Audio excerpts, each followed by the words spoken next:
ശ്ലീഹ ഒന്നാം വ്യാഴം. ലൂക്കാ എഴുതിയ സുവിശേഷം 10-ാം അധ്യായം 17 മുതൽ 22 വാക്യങ്ങളുടെ വിശകലനം. 72 പേർ മടങ്ങിവരുന്നു. ആദ്യം അയക്കപ്പെട്ടവർ മടങ്ങിവന്ന് തങ്ങളുടെ അനുഭവം പങ്കുവയ്ക്കുന്ന ഒരു ഭാഗമാണ് നാം ഇന്ന് വായിച്ച് ധ്യാനിക്കുന്നത്.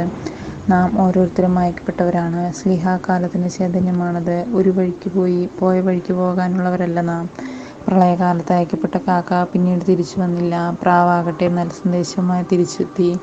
പിതാവിൽ നിന്നും അകന്നുപോയ മകനെ ദൂർത്തപുത്രൻ എന്നാണ് വിളിക്കുന്നത്. അകന്നു നിന്നതിന്റെ ഒറ്റപ്പെടലിലാണ് അവന് സുബോധമുണ്ടാകുന്നത്.